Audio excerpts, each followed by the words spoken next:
obrigado, Alexandre. Obrigado, Naline, pelo convite. É uma satisfação estar aqui e poder falar de uma ferramenta que a gente já utiliza há bastante tempo.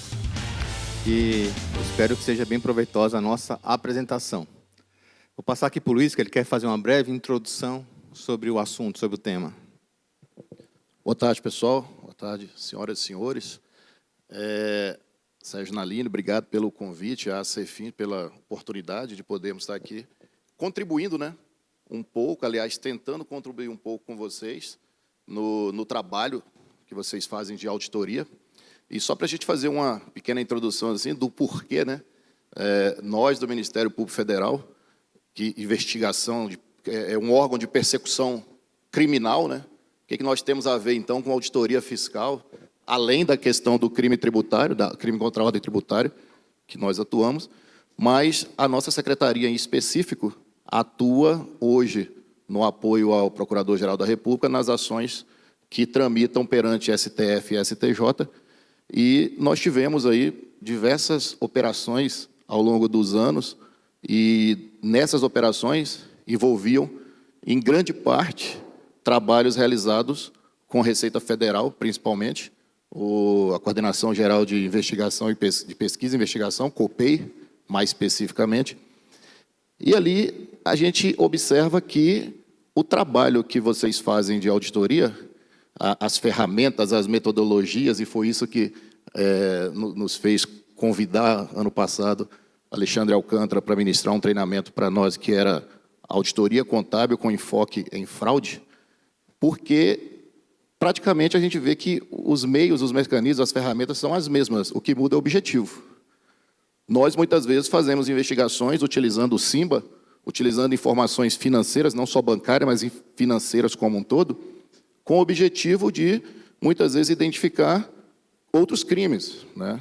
Lavagem de dinheiro, corrupção, coisa do gênero, e muitas vezes nós nos deparamos com informações fiscais. Então, o Alexandre colocou bem aqui a questão do cruzamento de dados, a palestra anterior falando sobre inteligência, isso é muito importante. Hoje, não há de se falar pelo menos em investigação, se não trabalharmos com dados, e aí nós vamos falar de dados estruturados, dados não estruturados, acesso a bases de dados diversas. Então, o mundo hoje ele é assim, ele está conectado, e não dá mais para fazer investigação como nós fazíamos em 2007, vocês vão ver que a origem do SIMBA é justamente essa.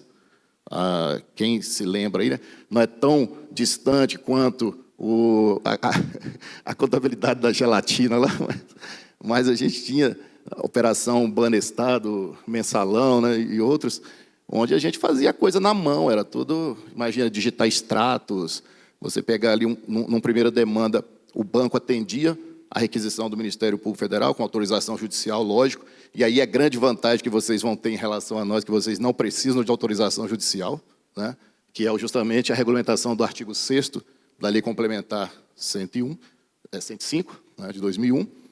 Então, a gente começou a ver que isso aqui, o Alexandre falou, Luiz, o SIMBA tem informações muito relevantes para a auditoria.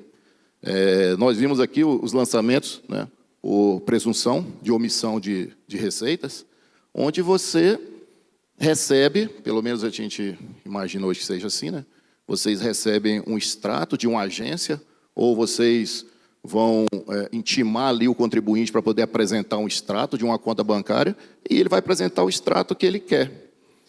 Por que eu estou falando isso? Em outros eventos, uma colega auditora falou, mas quando eu vou fazer esse tipo de análise, se está omitindo ou não, eu solicito à Receita o extrato, solicito à empresa que apresente o extrato. Tá, e quem te garante que aquele extrato é o que ela está escondendo o recurso? Então, são procedimentos que o SIMBA vai ajudar. Para além de um sistema, o SIMBA, ele trouxe para nós também uma metodologia de investigação. E essa metodologia ela pode ser aplicada na auditoria, assim como os procedimentos de auditoria podem também ser adaptados para as nossas investigações criminais. Então, o que a gente vai falar aqui e mostrar para vocês é nesse sentido, dessa ferramenta que está por meio de convênio, e o Álvaro vai tratar melhor esse aspecto, que o Álvaro, operacionalmente, do ponto de vista de sistema, de SIMBA, é com ele. tá? A gente vê muitos vídeos aí no YouTube, algumas pessoas falando sobre Simba, etc.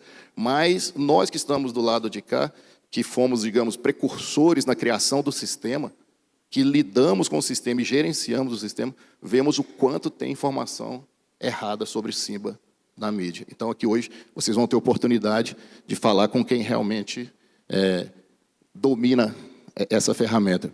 E do ponto de vista da análise, que é o meu papel, hoje na Coordenadoria de Investigações Especiais, eu dou apoio a diversas forças-tarefas no país inteiro.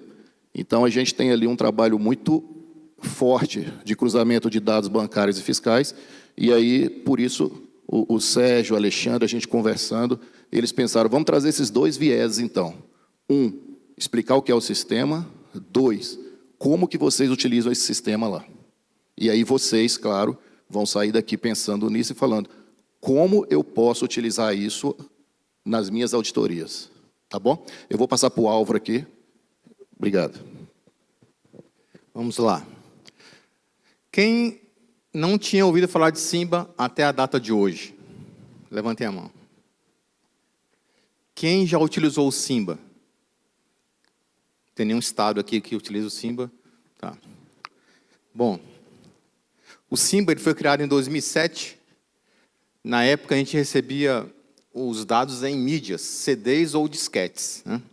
E a gente tinha um grande problema, que era a sujeira do dado. Porque o CD ele aceita qualquer informação, né? O Banco Central gravava a informação que quisesse numa mídia e enviava à Justiça, que, por sua vez, enviava ao órgão requisitante.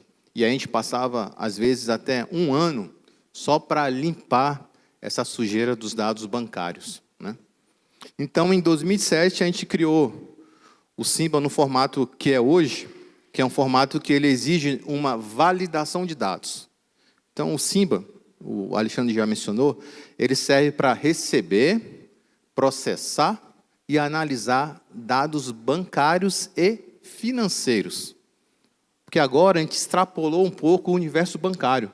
A gente agora não se restringe apenas aos bancos, mas também a outras instituições financeiras, como, por exemplo, instituições de pagamento, cooperativa de crédito, né, e outras. Eu vou falando mais adiante.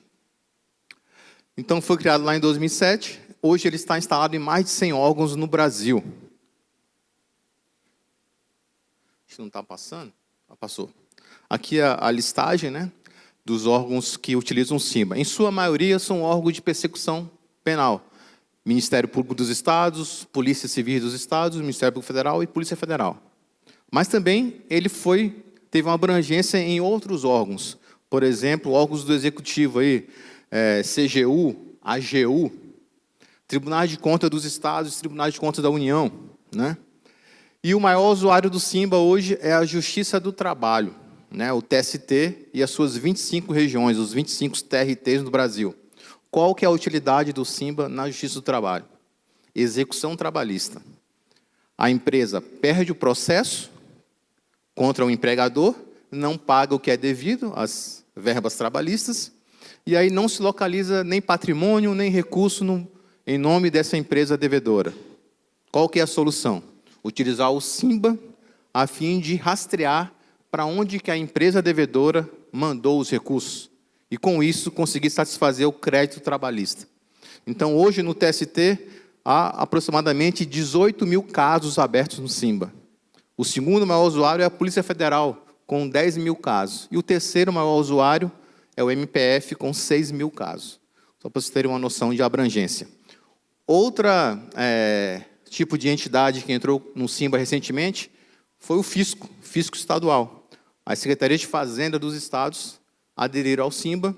Ali em 2015, 2016, começou ali com Minas Gerais, Goiás, e a gente tem uma fila de secretarias dos estados que manifestaram interesse em adquirir a ferramenta. Tá? Então, esses são um mapa, um panorama aí de onde o Simba está instalado hoje no Brasil. Então, o Simba já é de pleno conhecimento do sistema financeiro nacional. Tanto o Banco Central como todos os bancos, os grandes, médios e até pequenos bancos, conhecem essa metodologia e atendem no padrão Simba. Onde ficarão os dados? Aqui é para não causar nenhum tipo de confusão ou insegurança, achando que um órgão que utiliza o Simba vai ver dados de transferência de sigilo bancário ou quebra de sigilo bancário de outro órgão. Não, cada órgão tem a sua própria base e cada órgão recebe aquilo que lhe é direito, somente os dados dos seus investigados ou dos seus fiscalizados. Tá? E qual que é a utilidade da ferramenta? Eu costumo dizer que o Simba ele atende a necessidade de qualquer usuário que precisa analisar informação bancária financeira. Seja quem for, até um advogado, o Simba é útil, até para um advogado. Então, se você precisa analisar extratos bancários, extratos financeiros, informação financeira, o Simba é uma ferramenta, é o meio que você pode utilizar para receber e analisar essas informações. Um pouco do histórico aqui, criação em 2007. Em 2010, veio o layout do sigilo bancário através da Carta Circular 3454 de 2010. Inclusive, essa carta agora está passando por uma revisão do layout para fins de atualização. Então, vai ser criada em breve aí uma instrução normativa com o layout dos dados bancários e financeiros. De 2010 para cá, o sistema financeiro já avançou muito, né? Já temos hoje cartão pré-pago, instituições de pagamento, Pix. E aí a carta circular, o layout ficou um pouco defasado lá de 2010. Então, por isso, a gente está coordenando um grupo que está atualizando esse layout das informações bancárias. Em 2010, para os órgãos de persecução penal, foi muito importante a instrução normativa do CNJ, na qual determinava que ao Poder Judiciário, que competia os deferimentos de afastamento de sigilo bancário, que quando fizesse, utilizasse o layout do Simba. Então, foi mais ali para a gente um marco importante para formalizar, né, para padronizar o layout de dados bancários e padronizar esse layout que o Simba utiliza. Em 2011, ganhamos o Prêmio Inovar em menção honrosa, na categoria especial. O Simba ganhou ali com esse segundo lugar, essa menção honrosa lá nesse prêmio. Qual era o cenário caótico lá antes do Simba, em 2007? Como eu falei para vocês, a gente recebia mídia. E aí, mídia quebrada, mídia em branco, né? Envelope sem mídia, vazio, e ainda ia pelos correios, né? Então, a gente não tinha nenhuma segurança, nem no trâmite da informação, muito menos na qualidade da informação. E também tinha a questão de informações em papel. Muitas vezes, vários órgãos tinham que digitar o extrato, né? Recebia o extrato em papel, tinha que passar por uma planilha para poder analisar essa informação. Né? Eu, graças a Deus, nunca precisei digitar um extrato, nunca recebi um extrato em papel. Aí, com uma exceção que ocorreu em 2015, quando a gente foi colaborar com a Força Tarefa Lava Jato na Suíça, lá no Ministério Público da Suíça, eu tive que digitar extrato, porque lá não tinha sistema, os bancos enviavam informações em papel. Então, era uma sala cheia de pastas com os extratos bancários de vários bancos internacionais, onde a gente teve que ficar lá 3, 4 semanas só digitando extrato para começar a analisar a informação. Mas com o Simba, isso não existe, nunca existiu. Nunca precisamos digitar extrato, porque a informação já vem de forma estruturada e eletrônica, por meio de um canal seguro. Né? Agora eu vou falar um pouco das características da ferramenta. O que a gente tem de muito importante no Simba é a padronização do próprio pedido. Isso que a gente costuma dizer, você precisa saber como pedir os dados bancários. Você precisa saber para quem pedir o dado bancário. Precisa conhecer o layout. É importante você conhecer o layout da Carta Circular 3454, de 2010. Então, o próprio Simba, quando eu entro no sistema, vamos supor que eu seja um auditor tributário, auditor fiscal, estou com a necessidade de entrar na transferência do sigilo bancário. Entro no Simba, cadastro os meus fiscalizados e abro um caso para receber os dados bancários. Nesse momento que eu abro um caso, o próprio sistema já gera, de forma automática, 4 minutos de requerimento ou requisição. Está contendo o método, a forma que os bancos e o Banco Central vai atender essa demanda. Então, o próprio sistema já dá uma minuta simplificada, contendo o pedido de extrato, os 5 arquivos da Carta Circular 3454, o extrato completo, com origem e destino, fatura de cartão de crédito, extrato de câmbio, extrato de PIS, PASEP, FGTS, cópia de cheque e outros elementos. Temos também uma minuta mais completa, onde eu peço até informações, por exemplo, de SUSEP, Previc, né? Então, informações de seguros privados, de título de capitalização, plano de previdência privada, né? Então, eu posso também estar demandando vários atores fora do universo bancário. Mas o SIMBA não é só de informação bancária? Não, não é. Apesar da sigla dizer Sistema de Investigação de Movimentações Bancárias, porque esse era o padrão lá em 2007. Mas agora não, o SIMBA, hoje, ele é um grande receptor de informações. Eu consigo receber, além das informações bancárias, qualquer outra informação de quem eu demandar, tá? Basta que o demandado tenha CNPJ. Então, eu poderia, por exemplo, até demandar o DETRAN, a SET aqui de São Paulo, para eles mandarem informação de alguém, de alguma pessoa jurídica ou física, de veículos, né, pelo SIMBA. Porque o SIMBA recebe todo tipo de informação, além da bancária financeira, né? Temos também uma minuta de pedidos complementares, onde um primeiro atendimento não foi satisfatório e eu preciso que o banco agora complemente a informação. Vamos supor que o atendimento esteja incompleto e agora eu preciso que o banco identifique alguns lançamentos específicos, envie cópias de cheques específicas, por aí vai. Tá? Então, essas são as minutas automáticas que o sistema gera. Já falei da padronização, né? Que é a questão do layout da Carta Circular 3454. Lá a gente tem 5 arquivos. E nesses 5 arquivos estão contempladas todas as informações bancárias e financeiras. Quais são os arquivos? Agências, cadastro de contas dos investigados e dos relacionados, cadastro de titulares investigados e titulares relacionados. O que é titular relacionado? São aquelas pessoas que transacionaram com um determinado investigado. Então, se eu sou investigado, recebi um recurso de um parente, esse parente é um envolvido, é um relacionado. E aí o banco vai me mandar o cadastro desse relacionado e as contas desse relacionado também. Tá? Outro arquivo, extrato bancário. Esse arquivo, ele tem aquele padrão do extrato mercantil, que a gente está acostumado a ver nos nossos extratos bancários, nas nossas contas, contendo ali data, valor do lançamento, histórico, na descrição do lançamento, e se é débito ou é crédito. E o arquivo mais importante do SIMBA, que é o arquivo chamado Origem e Destino. O que esse arquivo tem de tão importante? Para a gente, ele é o principal, porque ele permite o rastreamento de valores. O que eu tenho nele, então? Eu tenho a origem do dinheiro, a origem do recurso ou o destino do recurso.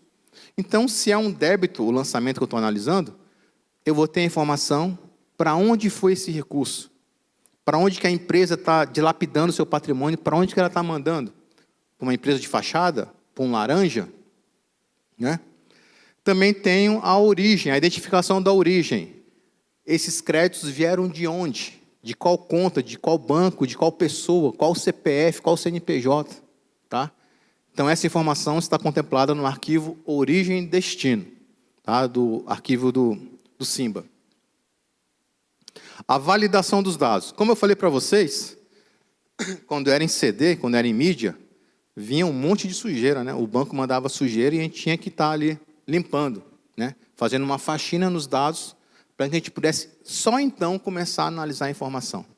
E por muitas vezes, esse saneamento aí dos dados era a parte mais demorada do afastamento de sigilo bancário. Então, o que a gente fez? A gente criou um módulo SIMBA chamado validador bancário, que o banco e o Banco Central é obrigado a instalar para atender no formato do SIMBA. Então, esse validador, ele checa no arquivo, no atendimento bancário, inconsistências. Então, se o banco cometeu uma inconsistência, se ele, por exemplo, ele colocou um lançamento e não informou a respectiva origem e destino. Se ele colocou uma pessoa fora da quebra, por exemplo, se ele colocou uma movimentação de um terceiro, que não é objeto da minha quebra, essa informação é indevida, o validador checa essa informação. Se ele mandou um lançamento fora do meu período da quebra, fora do meu período aí de fiscalização, o sistema também barra. Então, de forma que o banco só vai conseguir transmitir um atendimento bancário ao Simba desde que esse atendimento passe pela validação e passe sem erros. Tá? Então, agora, o erro não vem mais para a gente, o erro fica no banco até que ele consiga corrigir, validar com sucesso e transmitir esse atendimento ao Simba. E na hora de transmitir, o banco utiliza um programa chamado transmissor bancário. É o antigo ReceitaNet. Vamos fazer aqui um paralelo. Como se fosse um ReceitaNet, que servia para a gente transmitir a nossa declaração de imposto de renda antigamente. O banco só vai conseguir transmitir se o atendimento estiver validado com sucesso. Se tiver qualquer tipo de erro, esse atendimento ele não fica válido para transmissão no módulo transmissor bancário do Simba. E aí esse dado chega no Simba. Quando chega no Simba, esse dado ainda passa por uma outra checagem de inconsistência, que a gente chama de quarentena. O próprio Simba tem uma funcionalidade que a gente chama de cláusula de barreiras, que ele mesmo já sinaliza. Se tem contas repetidas, tá? Se tem alguém ali que não está no rol de investigados, ele também sinaliza. Para que isso? Para que a gente possa evitar qualquer tipo de prejuízo à investigação. Então, imagina eu ter todo um trabalho com análise de sigilo bancário, análise de sigilo fiscal, telefônico, e aí, por conta de uma inconsistência, eu ver a minha investigação ser anulada por conta de inconsistência. Olha o prejuízo enorme que a gente teria para uma investigação. Então, a gente coloca mais um filtro de validação, já dentro do Simba, do órgão, que é a questão da quarentena. Tá? Segurança. A informação passa por um túnel criptográfico. Né? Tem código hash, que garante a integridade da informação, que garante que aquele dado não foi manipulado. Tá? Tem tudo isso aí transmitido pelo Simba. E o próprio Simba gera 5 relatórios automáticos, que te permitem fazer essa análise, esse cruzamento dessas informações bancárias recebidas. Outra parte importante é o gerenciamento. Eu costumo dizer que o Simba, uma das grandes vantagens dele é a organização do sigilo bancário, da análise do sigilo bancário. Por quê?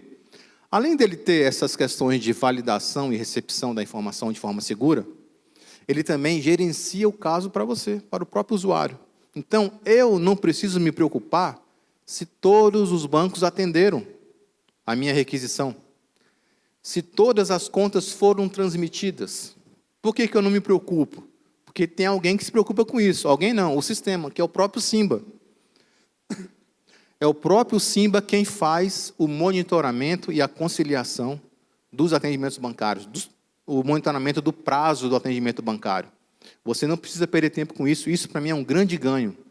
Que eu não preciso estar cobrando o banco toda semana para mandar uma conta ou outra que está pendente de atendimento. Tá? O próprio Simba faz isso. E como é que o Simba sabe fazer esse gerenciamento, esse monitoramento do caso? Esse monitoramento, ele visa responder uma pergunta. Quando alguém me liga, por exemplo, algum procurador da República me liga e pergunta: Álvaro, como é que está o meu caso? O caso 5.500. Como é que está o meu caso? Já foi todo atendido? Todos os bancos atenderam? Todas as contas foram transmitidas? Tem alguém devendo alguma coisa? Como é que eu cobro? Então, essas perguntas, o próprio usuário titular do caso tem condições de visualizar e tomar a providência, se ele quiser, a partir da informação do Simba, a partir do mapeamento do Simba. Então, como é que o Simba faz esse mapeamento? Ele faz esse mapeamento porque ele recebe de antemão, antes de receber os atendimentos bancários, o Simba recebe o que a gente chama, que tem o nome de CCS, do Banco Central. Alguém não sabe o que é CCS do Bacen? Se não souber, pode levantar a mão que a gente explica direitinho. CCS é um cadastro super importante. é o cadastro de clientes do Sistema Financeiro Nacional. E esse cadastro fica no Banco Central. Todo mundo que tem algum tipo de relacionamento bancário no Brasil tem esse registro lá no Banco Central, lá no CCS. Então, se quebrou o meu CPF, se tem a quebra do estilo bancário do Álvaro, o que vai acusar no CCS do Bacen? Vai acusar relacionamento bancário com a Caixa, Banco do Brasil, Santander e Nubank. Tá? Então, esse é o universo da minha análise de sigilo bancário. Esse é o universo da minha fiscalização. Eu não preciso estar recebendo ofícios com negativas de todos os bancos, dizendo, não tem relacionamento. Não. O próprio Simba já filtra, porque ele passa por esse filtro chamado CCS, Cadastro de Cliente do Sistema Financeiro Nacional. E o que tem lá no CCS de registro? Eu falei de relacionamentos bancários. Mas quais relacionamentos, que tipo de produtos e serviços eu tenho no CCS? Então, hoje, até a data de hoje, eu tenho contas de depósito, poupança, conta corrente, investimento, conta salário, conta de benefício. Tenho também conta não residente, não sei se vocês conhecem, mas a conta não residente é chamada CC5. São contas que existiam antigamente, onde os estrangeiros não residentes no Brasil abriam conta, né? Aqui no Brasil, chama conta CC5. Tenho também contas de pagamento, tá? O que está ligado aos arranjos de pagamento. Então, contas que são trabalhadas pelas instituições de pagamento. E aí vamos citar algumas: Stone, Nu Pagamentos, PayPal, Mercado Pago, tá? E outros Pay assim da vida, né? Hoje em dia já tem bastante aí instituições financeiras dessa natureza. Então, isso está no CCS.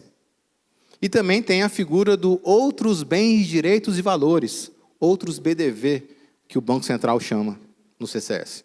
Aí são outros produtos de conta, tá? Conta. Outros tipos de contas que aí cada banco acaba inventando um certo tipo de conta para chamá-la ali de outros BDV.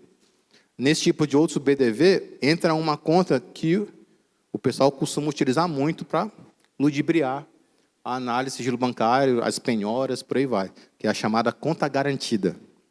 É uma conta que o banco garante ali para que não vai ter bloqueio em cima dessa conta. Então, o banco garante o saldo do cliente, vamos dizer assim. Então, isso é o que tem no CCS, no Cadastro de Clientes do Sistema Financeiro Nacional. O Simba recebe o CCS e, de antemão, ele já sabe. Olha, o caso 5.500, ele envolve 20 bancos. E aí, o Simba vai ficar aguardando chegar essas contas desses 20 bancos. Outra coisa, agora vamos falar, eu falei de produtos e serviços que tem no CCS, agora vamos falar quais são as entidades que estão no CCS, né? Banco múltiplo, Caixa Econômica, cooperativa de crédito, tá? Instituições de pagamento estão no CCS e também corretoras e distribuidoras de valores. Então, quem tem investimento na Bolsa de Valores, por exemplo, o relacionamento ali está no CCS e a corretora, vamos supor que seja uma XP, ela vai ser alcançada pelo pedido do Simba e ela vai ter que transmitir para o Simba. E ela transmite, tá? E, em breve, a gente espera que até o final do ano, com a regulamentação do mercado de criptoativos, as exchanges também estão por entrar no CCS. Então, também serão alcançadas pelo pedido nos moldes do Simba, e o Simba também vai fazer um batimento também com essas instituições financeiras, essas denominadas essas exchanges.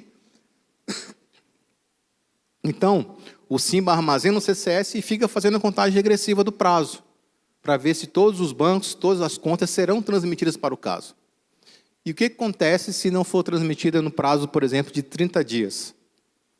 O Simba vai acusar, ele vai mapear essas pendências e ele mesmo vai gerar um relatório de pendências, no qual a autoridade, o titular do caso, vai poder cobrar do banco ou cobrar em juízo, dependendo do órgão, essas pendências, tá?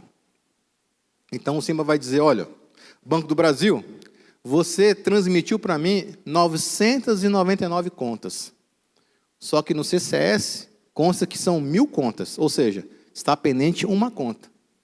E enquanto você não transmitir essa conta, você vai continuar pendente, apesar de já ter transmitido 999 contas. Então, enquanto não tiver tudo completo, o Simba fica cobrando toda segunda-feira, ele manda e-mail aos bancos, cobrando essas pendências para todos os casos do órgão. Então, ele faz esse serviço para você. Um serviço que você perderia tempo para estar, primeiro, calculando, né, quais são os bancos e contas pendentes, quantos dias demora, e está enviando cobrança para cada banco ali pendente. Outra coisa muito importante, aí já vai uma dica para os senhores. Se vocês precisarem de uma informação bancária, para quem que você solicita essa informação no banco? Então, eu vou citar aqui um exemplo. O fiscalizado é aqui de Santo André. E ele tem uma conta no Banco do Brasil, aqui em Santo André. E você precisa de um documento dessa conta ou alguma informação dessas movimentações dessa conta. Para quem que você vai pedir essa informação? Alguém me ajuda aí? Você vai pedir para a agência aqui no do Banco do Brasil de Santo André? Jamais, jamais. Ué, por que jamais, se ele tem conta aqui na agência Santo André? Por 2 motivos. Se for no padrão Simba, a agência aqui do Banco do Brasil de Santo André nem sabe o que é Simba. Tá? Segundo motivo, o gerente da agência pode ser cúmplice do cliente. Ele pode começar a omitir informação, sumir com documentação. Tá? Então, jamais, a gente fala que nunca deve falar nunca, né? Nesse caso eu vou falar. Jamais se dirija a uma agência bancária local para pedir uma informação bancária. Tá? E para quem que eu devo pedir, então? Para quem que eu devo solicitar, requisitar essa informação? Existe um setor central em cada banco que atende o padrão Simba, que atende o Simba e que faz o levantamento de informações sem que a agência tome conhecimento que está havendo alguma apuração em cima de um cliente daquela agência. E como é que eu vou saber, no Banco do Brasil, onde é que fica isso aí? Normalmente fica na matriz de cada banco. Se vocês não sabem o telefone ou o endereço, basta vocês saberem o e-mail. Mas qual que é o e-mail? simba@bb.com.br, simba@bradesco.com.br, simba@santander.com.br. Ou seja, os grandes e médios bancos têm um e-mail Simba. E o pessoal que atende, que gerencia essa caixa postal, é o pessoal que faz o atendimento no padrão Simba. Tá? Então, vocês podem pedir para eles, que eles vão saber do que se trata, vão fazer ali o levantamento de informações, sem que a agência, sem que o cliente fique sabendo. Tá? Já tivemos casos de procuradores da República que foi na agência pessoalmente, só saiu de lá com um documento de um cliente. No outro dia, o cliente ficou sabendo. O que aconteceu? A defesa entrou com um pedido para sustar o sigilo bancário, a quebra do sigilo bancário, e conseguiu. Tá? Então, muito cuidado na hora de pedir. É o como pedir e para quem pedir. O como pedir, o Simba já te sinaliza por meio do modelo de minuta, modelo de requerimento que ele tem. Então, isso aí você aperta um botão, o sistema já gera para você o texto de como você vai pedir a informação. Para quem pedir, aí vocês sigam essa dica aí do e-mail simba@banco, né? Ah, mas o banco não tem o e-mail simba@banco. Aí vocês vão lá no site do Banco Central, que lá tem o cadastro de todos os bancos dessas áreas de supervisão e diretoria. Que aí essa informação vai chegar nesse setor competente aí que atende no padrão Simba, tá? Então é importante essa dica aí. Aqui são umas das novidades na versão do Simba de 2022. Então, desde 2022, a gente recebe informação de corretoras e distribuidoras de valores. Também recebemos documento. Lembra que eu falei que a gente pode requisitar informação para o Detran, para a SET, né? Para o SUSEP, Previc? Por quê? Porque o Simba ele tem uma funcionalidade que se chama transmissão de documentos. Então, hoje, uma instituição financeira pode enviar o atendimento ao Simba de 3 formas. Vamos lá. Qual a primeira forma? A forma clássica, a forma padrão. Seguindo o layout da carta circular 3454. Quem que faz isso? Banco. Somente banco que possui código COMP, código de compensação, que é aquele 001 Banco do Brasil, 104 Caixa, por aí vai. Então, só atende nesse formato quem é banco. Outro formato, corretoras e distribuidoras de valores. Elas atendem no layout da 3454? Não. Elas atendem transmitindo 3 arquivos chamados arquivos GAB. E aí lá tem parecido o extrato de conta de investimento. A corretora e distribuidora de valores vai atender nesse formato, formato GAB.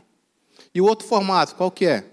É o formato residual. Se não for banco e não for corretora e distribuidora de valores, vai transmitir documento. Então, vai utilizar a funcionalidade de transmissão de documentos. E qual que é o padrão que ela vai enviar? O que ela tiver. O sistema aceita planilha, documento de texto, aceita PDF, aceita imagem, só não aceita arquivo executável, por questões de segurança. Então, o último formato, o último modelo de formato de atendimento é o modelo aqui de transmissão de documentos. Então, quer dizer que o Banco do Brasil vai me mandar os extratos, no padrão da 3454, e vai me mandar a fatura de cartão de crédito via transmissão de documentos? Exatamente. Tá? Por quê? A fatura de cartão de crédito, não existe ainda um layout para a fatura de cartão de crédito. Então, ela vai mandar por meio da transmissão de documentos. Tá? E uma outra novidade aqui, que não se refere muito a vocês, que foi a nossa integração com o Sisbajude, que é o sistema de busca de ativos do Poder Judiciário. Né? O juiz cadastra a ordem de quebra no Sisbajude e acontece uma mágica de forma automática. Quando ele cadastra a ordem, o CCS é carregado automaticamente no caso Simba, para quem utiliza o Sisbajude. Tá?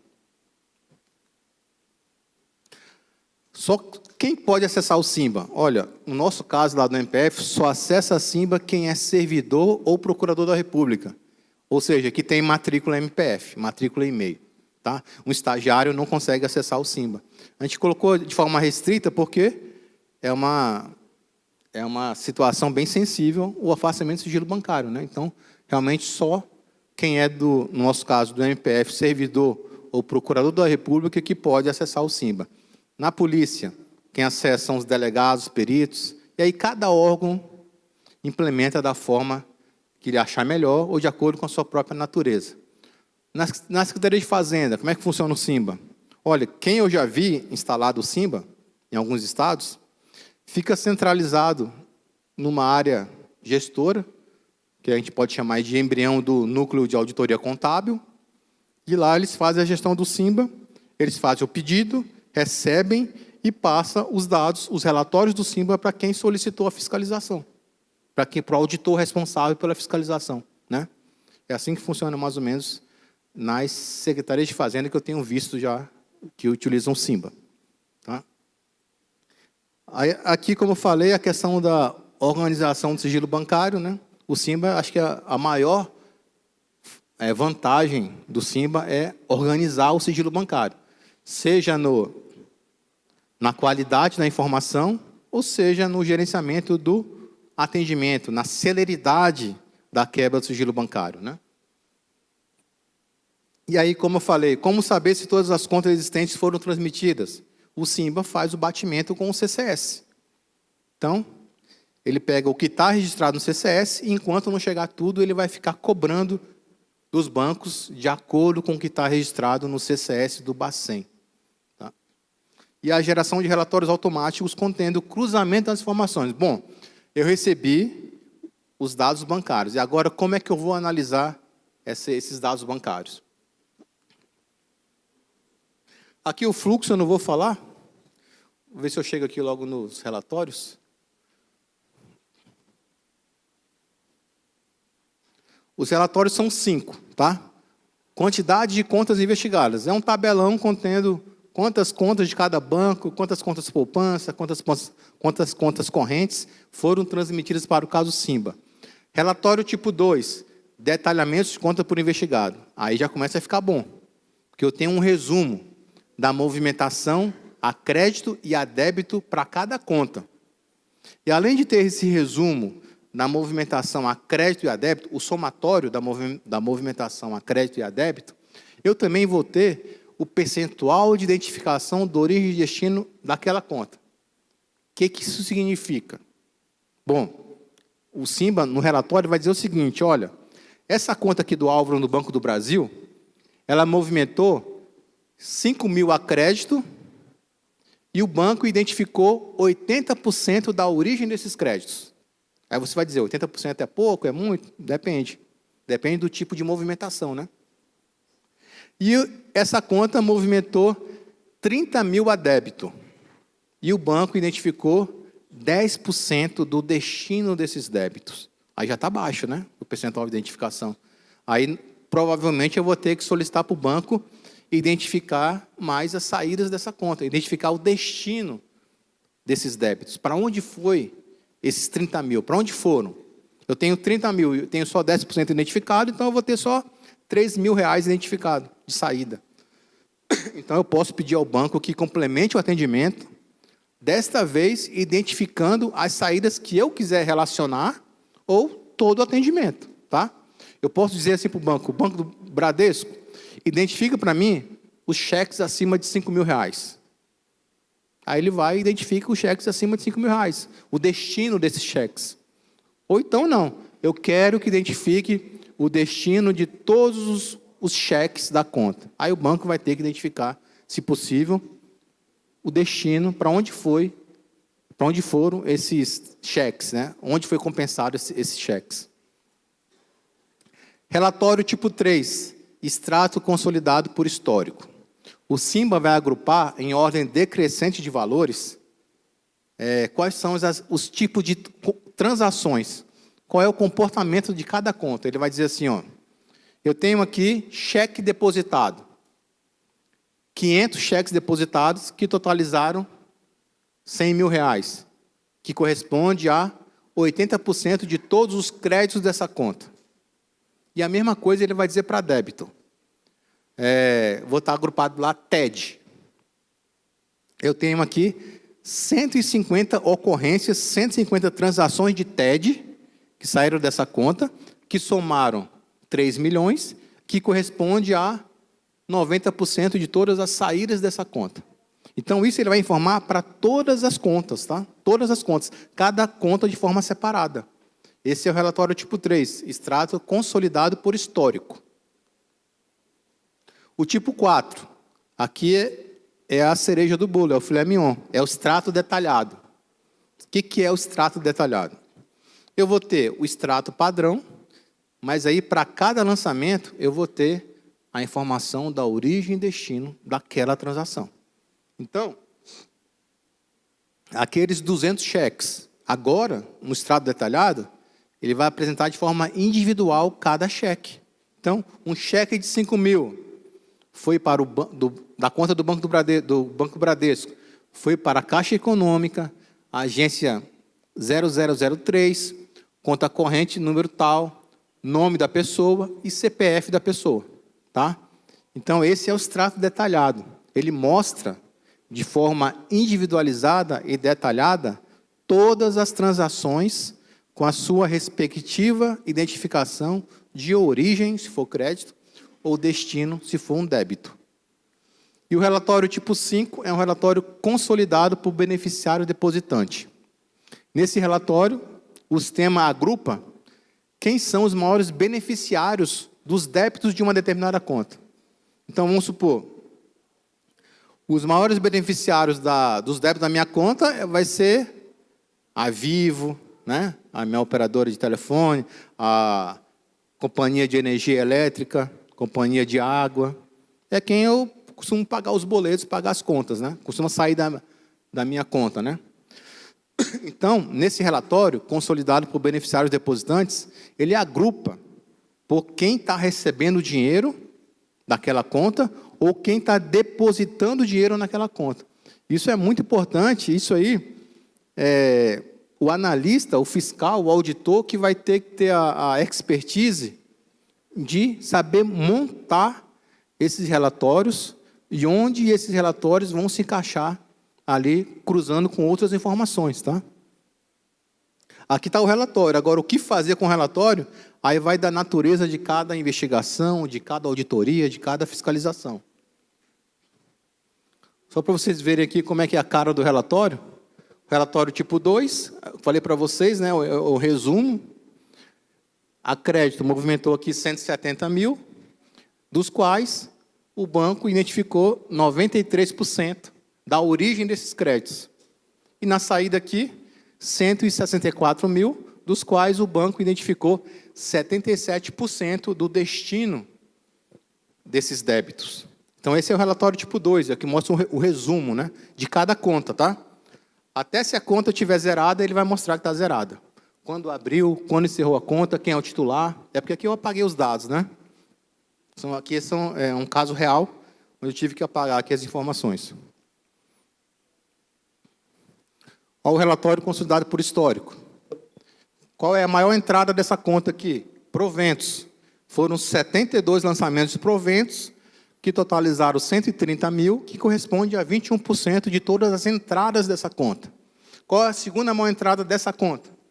Depósito online. Foram 86 ocorrências, lançamentos de depósito online, totalizando 107 mil reais, que corresponde a 17% de todas as entradas dessa conta. E aí, eu vou ter isso para cada conta. Aqui são as entradas. Depois eu vou ter as saídas. Nessa conta aqui, a maior saída foi de cheque compensado. Foram 671 cheques, totalizando 180 mil reais, que corresponde a 33% de todas as saídas dessa conta. Ou seja, 1/3 de saída dessa conta foi de cheque compensado. Consolidado por beneficiário depositante. É porque aqui ficou bem apagado, eu tive que apagar os nomes, mas ele vai agrupando aqui em ordem alfabética a quantidade de lançamentos que cada pessoa recebeu ou depositou na conta que eu estou analisando aqui no relatório. E o extrato detalhado. Aqui ficou muito feio, né? Tive que apagar bastante.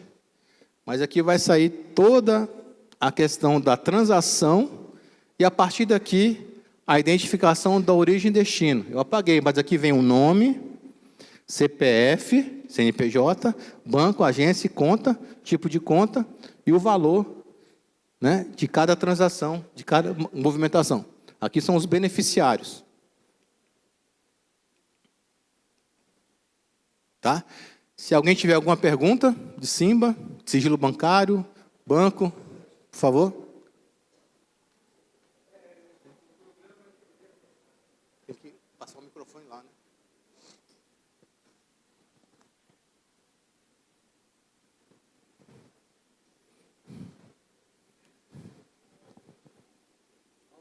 Alô? Minha pergunta é a seguinte. Eu tenho investigado uma pessoa jurídica. E essa pessoa jurídica me informa 2 contas que ela tem. O programa é capaz de rastrear uma terceira conta no CPF do proprietário da empresa? Olha só, se eu for quebrar o CNPJ eu estou no sigilo bancário, quebrei o CNPJ. Lá no CCS vai me acusar todas as contas que o titular é esse CNPJ, certo? E também, informação cadastral, vão vir também os titulares dessa conta. Aí vai vir pessoa física. Só que do lado do nome da pessoa jurídica vai vir assim, investigada. Dos sócios vai vir não investigado.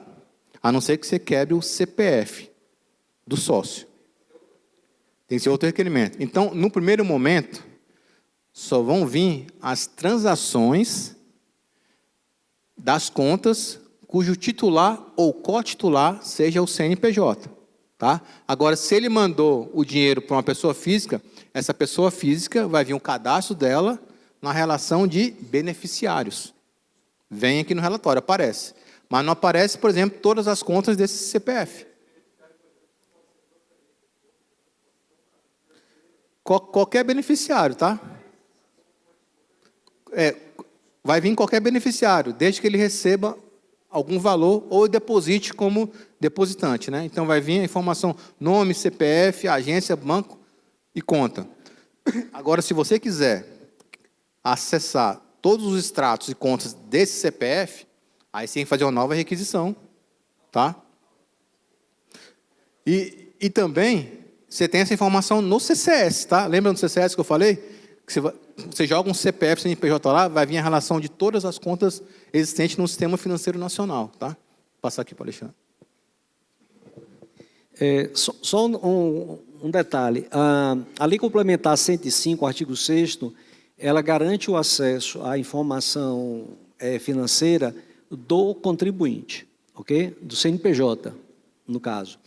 Se no curso da ação fiscal a gente identifica que há indícios de que a interposição de pessoas, né, aquela fraude estruturada, então, nesse caso, o procedimento não vai estar mais sob o abrigo do artigo 6º da Lei Complementar, porque aí vai ser já uma questão criminal. Então, vai ter que ser acionado a Procuradoria do Estado ou do município, né, judicialmente, para que se possa fazer o acesso às informações das pessoas físicas, que, a priori, ainda não são contribuintes. Aí, nesse momento, é que vai ter aquela questão da desconsideração da personalidade jurídica, etc. e tal, e aí sim, você vai verificar que a real movimentação da empresa não está acontecendo no CNPJ, e sim nos CPFs. Então, a priori, né, o que a Lei Complementar nos garante de facilidade do acesso às informações do SIMBA é para o CNPJ, porque é o contribuinte. Havendo indícios, né, que sempre, aí que é a questão da inteligência, né, do faro, né, da investigação, você pode ir para um outro patamar de auditoria, né? Porque no caso ainda tem isso, né? Porque muitas vezes no âmbito do ISS você pode ter o contribuinte CPF, né? Acho que tem algumas situações, parece, né? Quando é profissional liberal, alguma coisa assim, enfim. Aí a peculiaridade que vocês têm que avaliar. Mais alguma pergunta? Dá mais uma dica aí a vocês. O Banco Central, ele franqueou acesso aos órgãos públicos que tiverem interesse a acessar o cadastro de chaves Pix no Brasil, tá? Mas só cadastro, não são as transações Pix. Então, você pode solicitar, mediante celebração de convênio, para acessar lá o que chamam de DICT, Diretório de Identificadores de Chaves Transacionais. É o cadastro de chave Pix, tá? Vocês podem acessar, porque eu já vi casos na Justiça do Trabalho, onde a empresa, a maquininha que recebia, né, o Pix, estava registrado o nome de uma pessoa física que não tinha, aparentemente, relação com a empresa. E como é que isso foi descoberto? Porque o advogado foi lá e comprou, né, uma mercadoria lá e pagou no Pix, e a chave Pix estava registrada no nome de outra pessoa que não tinha nenhuma relação com aquela empresa. Então, vocês podem já solicitar, formalizar esse convênio com o Banco Central para ter acesso ao cadastro das chaves Pix. Tá? Só cadastro.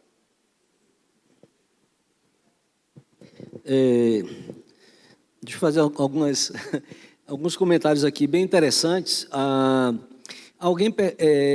Álvaro falou há pouco instante, né? Você vai mandar um ofício para a agência bancária, né? Pode haver aquele conluio entre o gerente e a empresa, etc. e tal. Mas a gente ainda tem outro problema, porque muitas vezes o contribuinte ele tem conta bancária não no município da sede da empresa, ele abre em outras cidades, até outro estado, pensando que isso vai dificultar o trabalho da fiscalização. Então, quando o CCS informar, ele vai informar todas as contas que porventura tem em qualquer lugar do país. Então, essa é uma grande vantagem. Outra coisa, às vezes na auditoria contábil, você chega lá na contabilidade e tem 2 contas contabilizadas, tudo direitinho. Mas ele não tem só 2 contas. A empresa, às vezes, tem 5 contas. Então, se você pensa que aquelas 2 contas é tudo que tem, né, e está tudo direitinho, às vezes pode ter mais contas bancárias. Onde é que vai pegar isso? No CCS. O CCS vai mostrar toda a amplitude de operações. Outra coisa que isso vai nos ajudar a... Deixa eu pegar aqui. Anotei aqui um negócio aqui. Por exemplo, operações com a SUSEP.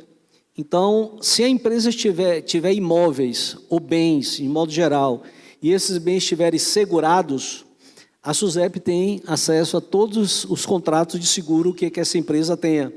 Então, a partir dos contratos, dos seguros que foram contratados por uma empresa, você pode descobrir ativos ocultos, que não estão contabilizados. Como é que a empresa está contratando seguro de um bem que não está na contabilidade? Então, isso é uma prova cabal de que existe um ativo oculto que não foi contabilizado e, ao não ser contabilizado, teve um pagamento não contabilizado, que, por sua vez, é uma presunção de omissão de receita.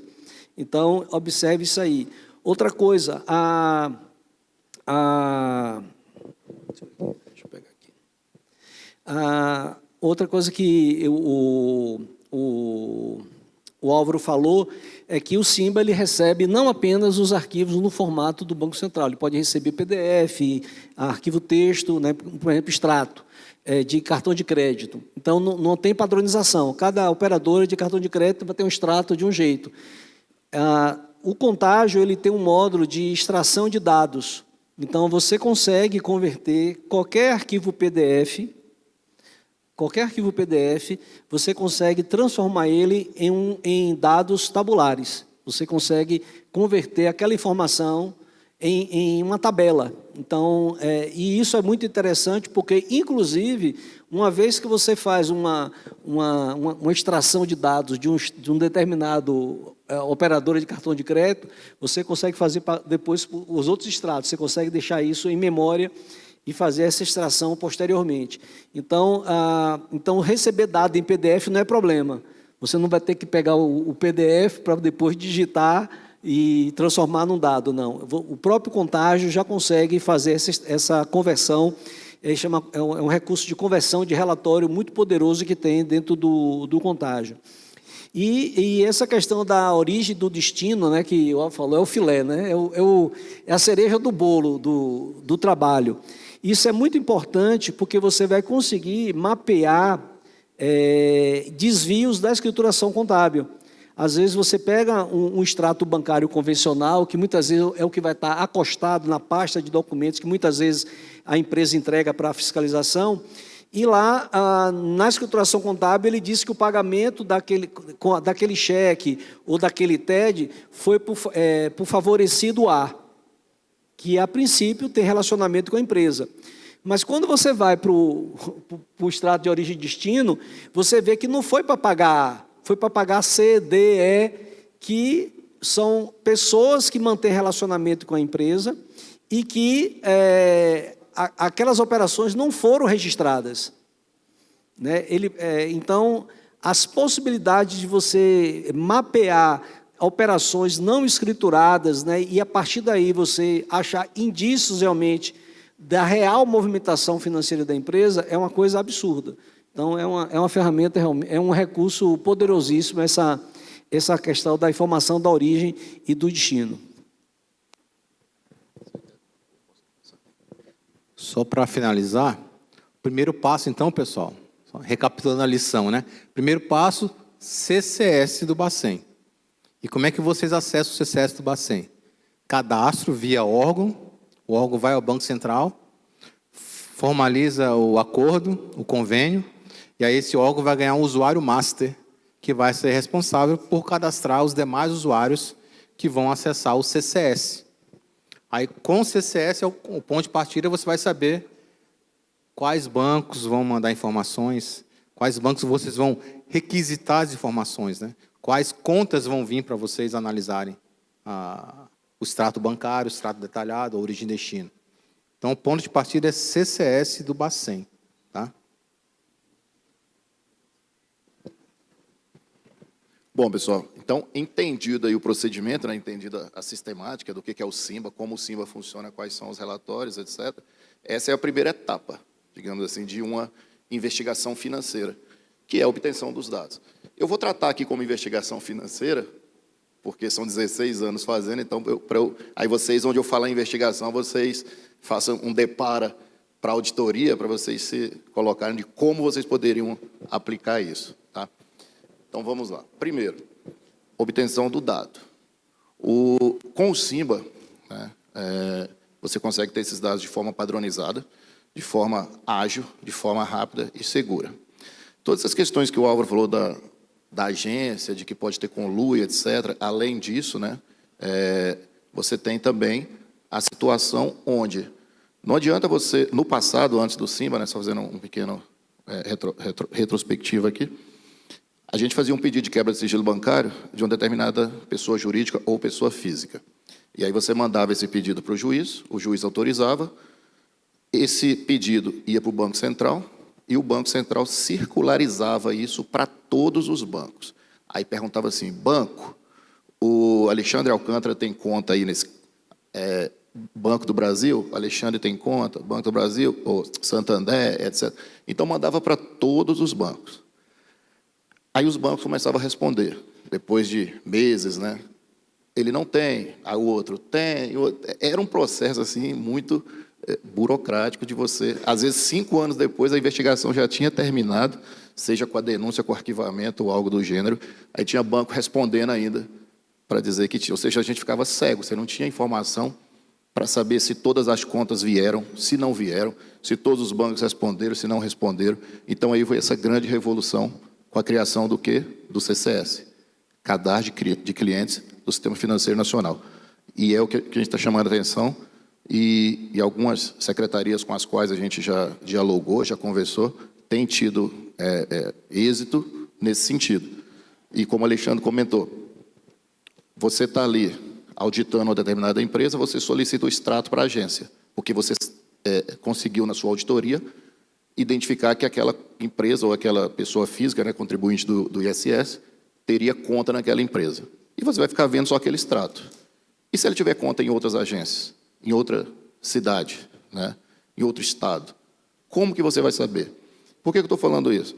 Porque a gente tem que trabalhar com a hipótese de que, do nosso lado, né, quando a gente está investigando alguém, a resposta não vai estar na nossa frente, assim, do tipo, olha, né, aquele famoso história do batom na cueca, eu peguei uma investigação e o camarada está ali com os dólares carregando ali, está com um apartamento cheio de dinheiro.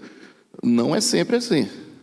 A investigação, às vezes, ela requer cruzamento de dados, cruzamento de informação, e, às vezes, você ter aquela informação direta é uma estratégia. Exemplo, chama o investigado. Olha, você recolheu aí está vendo, investigado com recolhimento de tributo, não tem, mas tudo bem, vamos lá. Chama o auditado, verifica se ele recolheu aquele tributo. Ele vai te apresentar ali o extrato dizendo, não, eu só entrou esse recurso aqui na minha conta. Aí você faz lá o batimento, tudo bem. Então, entradas, auditoria contábil, está tudo funcionando, porque eu tenho a conta lá registrada na contabilidade, está tudo ok. Mas e as contas que ele está ocultando? Porque quem quer sonegar, quem quer desviar dinheiro, quem quer fazer alguma coisa errada, ele não vai te entregar a prova contra ele. Você que vai ter que ir atrás dessa prova. E como que você vai atrás dessa prova? Então fui lá no extrato origem e destino, identifiquei todas as transações, todas as pessoas com as quais aquela empresa se relaciona. Mas eu tenho um monte de depósito em dinheiro. Por que essa empresa está recebendo depósito em dinheiro? Qual é a natureza do serviço dela? Quem está depositando esse dinheiro? Ou, por que ela está fazendo saques em espécie? Isso está registrado na contabilidade? Não, não está. Aí, né, o professor Alexandre, que é o especialista, seria o caso da presunção de omissão de receita, enfim. São várias as formas de vocês fazerem. Para nós, por que isso é importante? Normalmente, e aí um dos trabalhos que a gente fez com a Receita Federal, nós pegamos todas as notas fiscais da empresa à época, e aí, com base no extrato detalhado, que é aquele extrato tipo 4, eu cruzei essas informações. Se aquelas pessoas estavam prestando serviço para essa empresa, né, Então, tinha a respectiva emissão de nota fiscal. Só que nós sabíamos que aquela empresa que eu estava investigando era uma empresa de fachada, era uma empresa que estava sendo usada para lavar dinheiro. Ela não existia, de fato. E por que tem pessoas se relacionando com ela, então? E tanto quando nós fizemos o cruzamento na origem e destino com essas pessoas que, em tese, estavam se relacionando, era simplesmente para justificar a prestação de um serviço que não existia. Gerar o lucro, distribuir esse lucro para os sócios que estavam desviando dinheiro. Isso aí, se você for analisar sob a ótica da pessoa boazinha, não, está tudo certo, olha aqui, emitiu a nota fiscal, pagou imposto, pagou tudo, estava tudo bonito, do ponto de vista do fisco, estava tudo perfeito.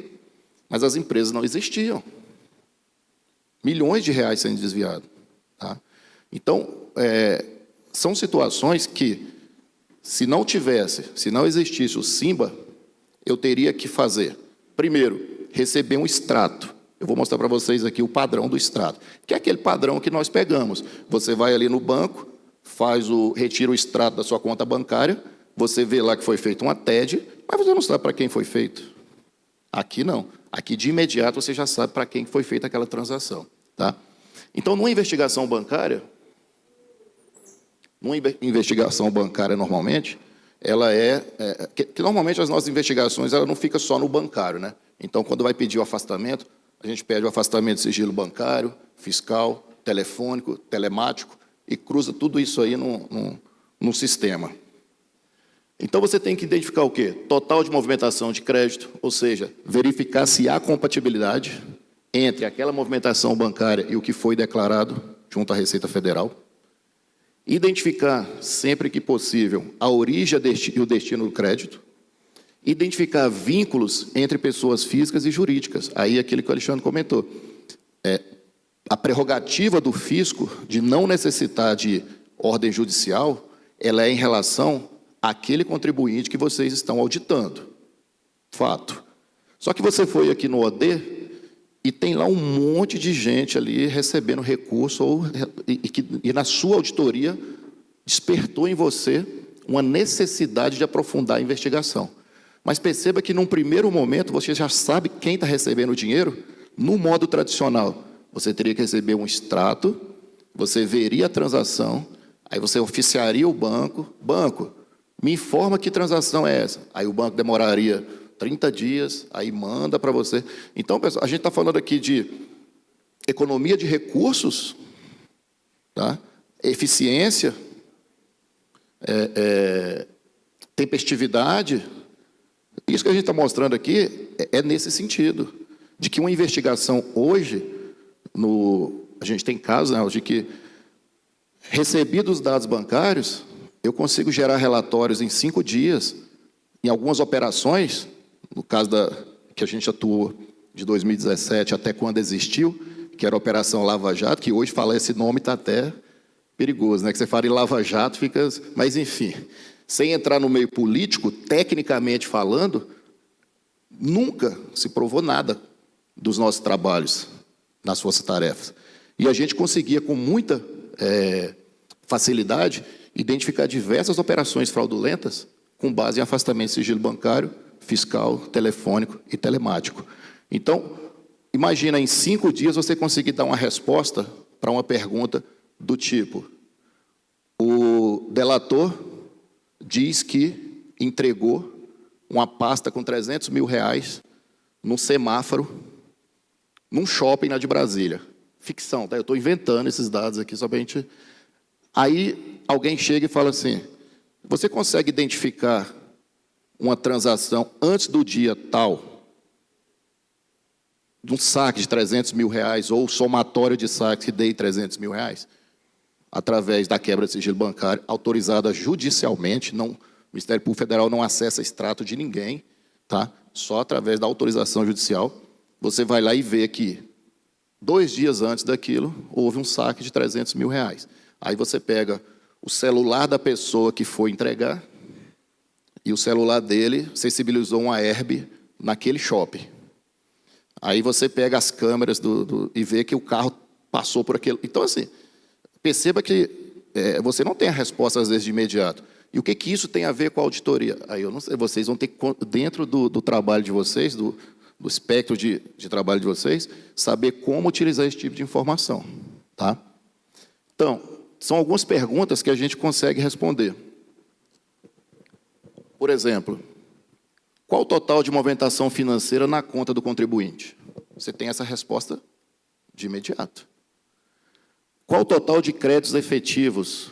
Ou seja, o que a gente considera como crédito efetivo? Às vezes você pode ter uma conta no Bradesco, uma conta no Banco do Brasil, e você transfere um dinheiro de uma conta para outra. Você não pode dizer que recebi 100 mil, transferi 100 mil, então movimentou 200 mil. Não. Créditos efetivos é só o que realmente entrou. Débitos, total de depósito em dinheiro, total de transações não identificadas. Isso aqui para a gente é uma dificuldade, para vocês eu acho que é uma facilidade, porque se você tem transações bancárias não identificadas na conta de uma empresa, né, e que não bate com as notas fiscais, que não bate com a base de cálculo do tributo, que não bate com o tributo recolhido, a empresa tem que dizer de onde são esses créditos. Ora, se não está na nota fiscal, se não está na contabilidade, está transitando pela conta dela, se eu fosse auditor e tivesse regulamentado, é presunção. Aí, né, claro, é cada um. Quais são os principais depositantes e beneficiários? Será que essas pessoas realmente são pessoas que se relacionam com essa empresa? Ou não? Será que a empresa está simulando pagamentos ali de despesa para reduzir base de cálculo? Enfim, tudo isso aí é dentro de cada área de atuação. O total de créditos relacionados com movimentações atípicas, né? Então, a gente costuma, principalmente quando envolve pessoa, quando o investigado nosso não é pessoa jurídica, é pessoa física, e principalmente quando é servidor público, né? Porque, em tese, a movimentação na minha conta, do Luiz Fernando, ela vai ser uma movimentação de dinheiro que vem do Ministério Público Federal. Ela vai ser de algum curso, né, de alguma faculdade que eu dou aula, enfim. Mas eu tenho como justificar, está lá na Receita Federal. Tudo aquilo que está na minha conta e que eu não consigo comprovar é uma movimentação atípica. Então, essa movimentação atípica ela tem que ser justificada. Transações indiretas entre investigados, aí é no nosso caso, né? Então, quando eu pego um extrato bancário, e aí você pensa assim, eles não fazem isso. Se eles estão cometendo algum tipo de crime, eles não vão transacionar entre eles, vão. Por quê? A coisa começa, no início, a coisa é bem organizada, né? Eles começam ali a fazer tudo certinho, para não deixar rastro e tal. Em algum momento, alguém comete um deslize. Então, você vê alguém transferindo dinheiro para o outro, ou transferindo para o filho, para a esposa, ou pagando o IPVA do carro, ou pagando o boleto da faculdade. Tudo isso a gente encontra, tudo isso. Tá? E aí, de novo, eu não tive que ficar perguntando para o banco de novo, não. Na transmissão do dado bancário do Simba, eu já tenho isso, que já está lá no campo OD, que é o nosso filé mignon, que é aquele extrato tipo 4 que o Álvaro mostrou aqui. Tá?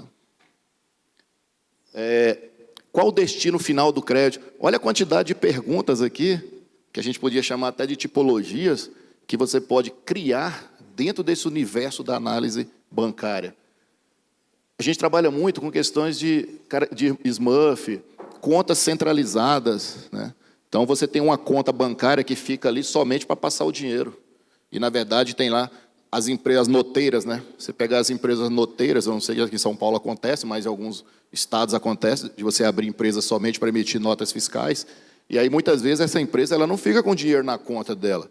Aquela conta é uma conta de passagem, é uma conta que serve somente para distribuir para o destino final, que a gente chama de hub. Então, tudo isso aqui são mapeamentos que a gente já fez ao longo de anos de investigação, né? E aí, como é que você chega àquelas respostas? Né? A pergunta que eu faço, como que eu chego àquela resposta? Tem várias maneiras. Você pode continuar fazendo em papel, que nem o Álvaro adorou ir lá para a Suíça, ficar digitando lá, né? Muito ruim, né, Álvaro? Ficar lá, comendo chocolatezinho, digitando. Né? Você pode continuar fazendo assim. Você pode continuar recebendo em CD, disquete. Né? CD quebrado, você pega, às vezes, o CD... o CD, você pega o processo, naquela época era papel, né? Porque hoje, assim, zero papel, pelo menos no Ministério Público, zero papel, a gente não trabalha mais, tudo digital. Mas era muito comum você receber, assim, conforme cópia do CD nas folhas tais. Aí você vai lá nas folhas tais. Sabe o que a pessoa tinha feito? tirou uma cópia do CD na folha. Aí você fala assim, meu Deus, como é que eu vou analisar isso, né? Juro para vocês, a gente guarda isso como pérola lá, né? Aí você fala assim, mas cópia do CD, não, alguém... Eu não vou brincar aqui, que a gente tem estagiários muito bons, então... Mas, enfim, aí você manda para o juiz de novo, excelência. Cadê o CD? Ah, está na gaveta do carro. Então, só mandou a cópia. Isso aqui, ó, nem quebrava. E eu falo para as pessoas, a gente tem uma quebra de paradigma, né? Hoje a gente tem muitos sistemas bons, utilizando esses dados do SIMBA, dados de Citel, que é o nosso sistema de quebra de sigilo telefônico, que não é o caso de vocês. Dados fiscais, a gente, infelizmente, ainda não conseguiu, com a Receita Federal, padronizar esses dados para entrega. Então, a Receita hoje não entrega em PDF, em Access, em Excel, do jeito que o delegado entender melhor. Né? A gente pede, mas não entrega. Então, tem só 12 anos que a gente está tentando, mas um dia a gente consegue. Então, a gente aí usa agora, quando a gente conheceu o Contágio, eu fiz o curso do Contágio, aprendi, e estou aprendendo mais com o Alexandre. O Contágio já ajuda bastante. Então, quer dizer, você quer responder isso de forma tecnológica? Aqui o extrato. Ó. Era assim que a gente recebia. E aí você vai cruzar isso com o quê? Né? Fazer que tipo de análise? Essa é tradicional. Aqui é tecnológica. Ah, agora ficou maravilha, né? Ficou muito bom, porque eu tendo os dados do SIMBA estruturados, tem gente aqui que eu tenho certeza que domina Excel, domina ferramentas de BI como ClickView, MicroStrategy, o próprio Power BI e outras ferramentas, o Contágio. Então, assim, aí cada um aqui vai pegar esse dado e falar, agora eu vou desenvolver minha auditoria de uma forma mais tecnológica, menos cansativa, menos estressante. Eu falo para os nossos analistas lá, quando a gente dá treinamento. Porque uma coisa é falar de sistema, outra coisa é ensinar técnicas de investigação, técnicas de análise, né? Então, quando a gente vai falar dessas técnicas de análise aqui, às vezes alguns analistas olham assim, nossa, então agora eu vou ter que entregar mais relatórios? Às vezes não, você pode entregar a mesma quantidade de relatório. Qual é a diferença? Você vai trabalhar menos estressado, você vai ter ferramentas que vai te ajudar a poupar aquilo que você fazia de forma manual, braçal, de ficar digitando, escaneando, enfim. Agora não, você vai poder ir para casa mais descansado e fazendo um trabalho de maior qualidade. Isso aqui é só um exemplo a gente usa uma ferramenta hoje lá, estamos desenvolvendo um sistema interno, mas eu não estou fazendo propaganda, mas só para vocês saberem que isso aqui é uma ferramenta de BI, tá, do ClickView, e isso aqui é uma ferramenta que nós desenvolvemos internamente, que é uma ferramenta de análise de vínculos. Então, eu pego essas contas bancárias que o Álvaro falou, esses arquivos, carrego dentro do sistema, coloco um CPF de alguma pessoa lá, daquela que foi afastada do sigilo, e ele me dá todos os relacionamentos bancários de empresa, porque a gente tem acesso também a dados de empresa. Então, você consegue fazer uma investigação de uma forma tecnológica, inteligente e mais objetiva. Tá? Mas você só consegue isso como? Se você tiver os dados.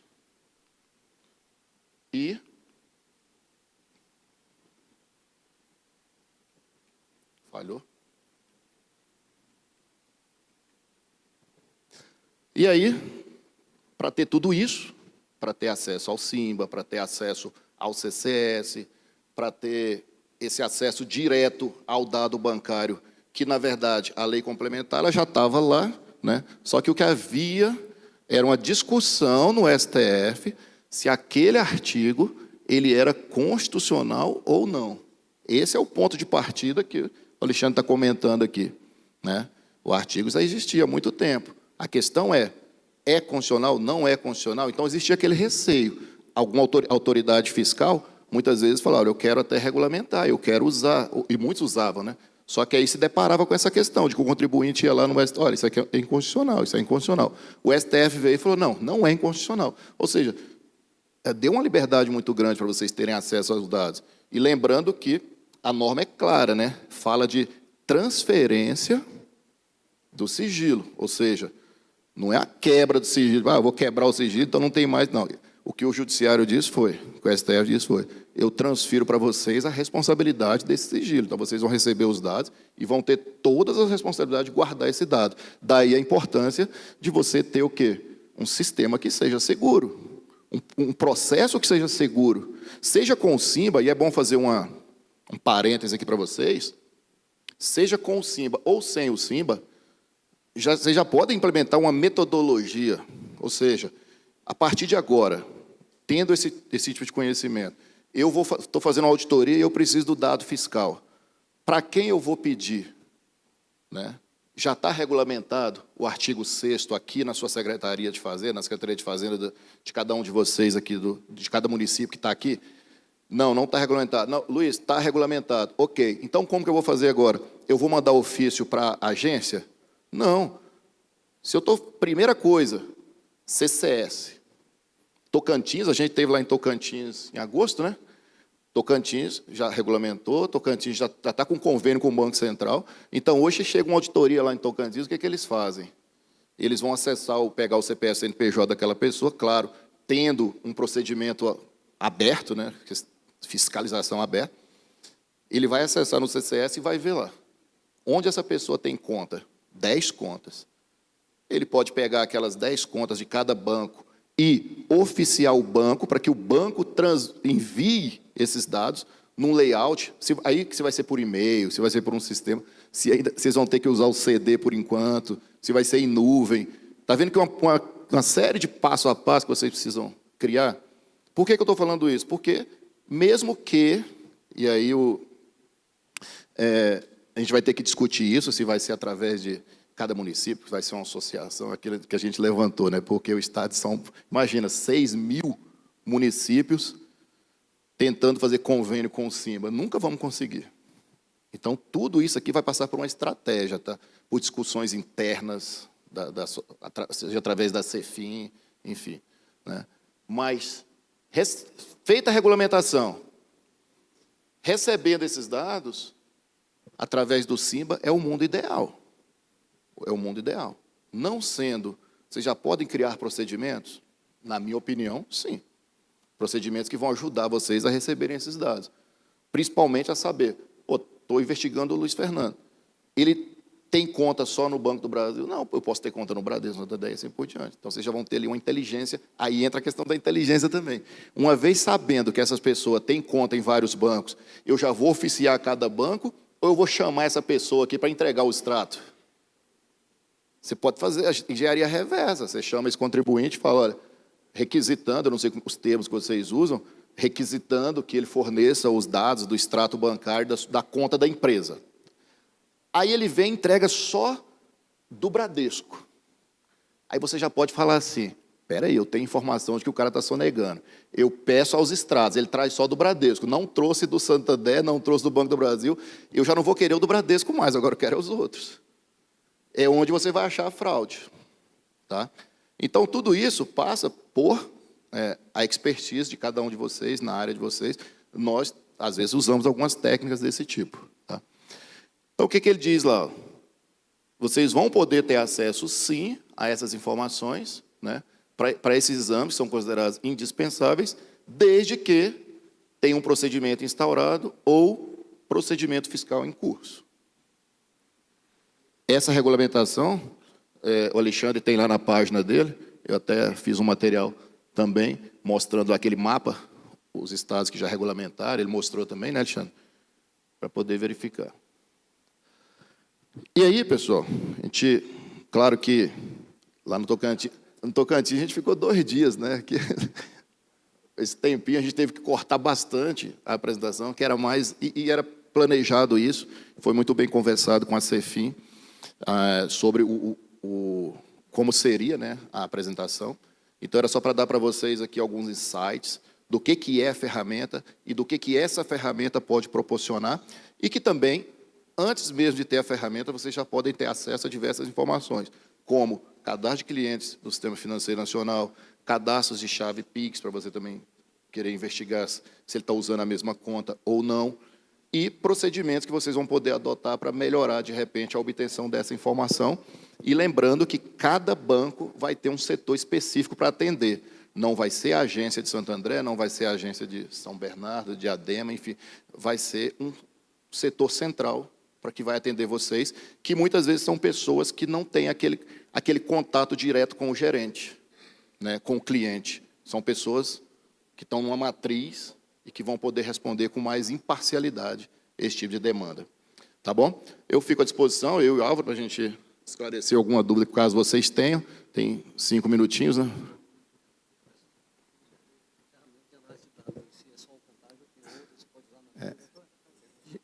Eu te passo já. Só para responder uma pergunta que foi feita aqui, e já fizeram também lá no MPF. Se poderia utilizar ferramentas de inteligência artificial para estar analisando dados bancários, né? Aí não se trata nem de Simba, né?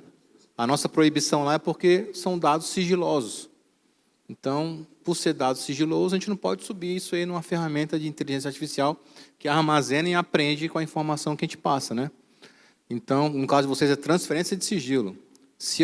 E no meu caso é quebra. Se eu passar uma informação sigilosa de dado bancário para o chat GPT, eu vou estar quebrando a cadeia de custódia do sigilo. Tá? Da mesma forma, vocês também, eu entendo que vocês não podem estar passando aí para nenhuma ferramenta de inteligência artificial que armazene essa informação, né? Tá?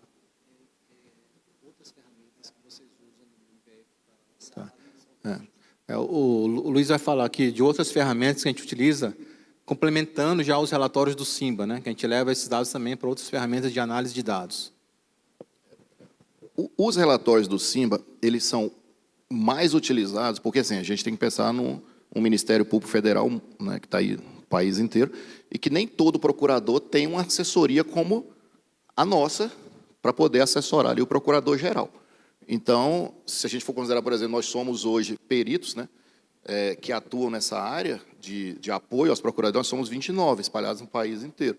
Então, é pouco. Tem procurador que não tem isso aí. Então, quando ele pega esse relatório do Simba, é aquele tipo de informação que ele quer direta, objetiva para aquela investigação.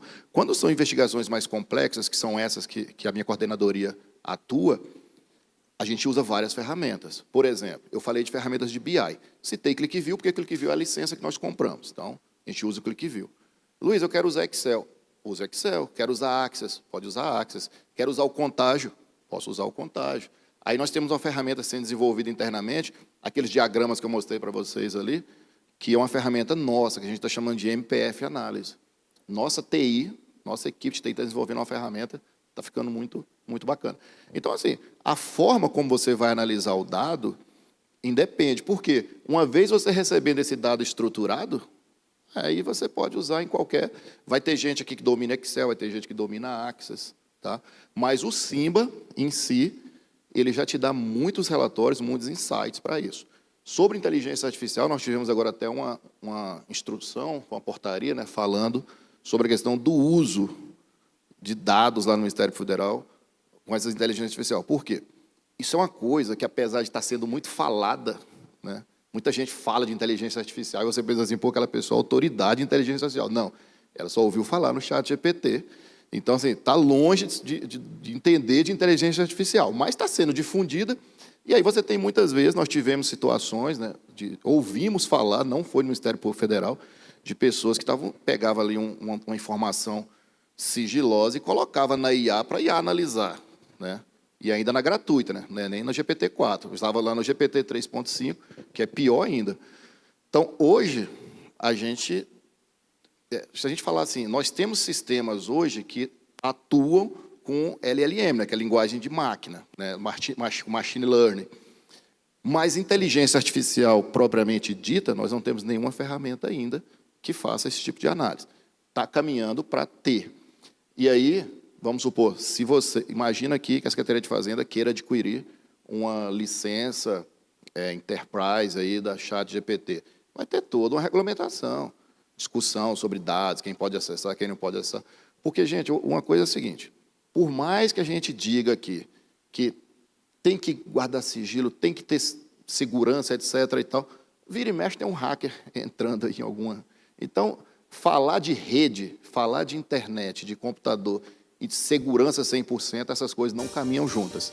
O que nós temos que ter cuidado é como eu vou utilizar esse dado, essa informação que foi transferida para mim. Exemplo, o procurador requer a quebra do sigilo bancário, o juiz autoriza. Aí o procurador, Luiz, analisa esse dado para mim. Aí eu posso pegar esse dado agora e sair usando aí? Não posso. Tanto que vocês viram aqui que o Álvaro mostrou um relatório todo descaracterizado. Tá? Porque a gente tem essa responsabilidade de guardar esse dado. Tá bom?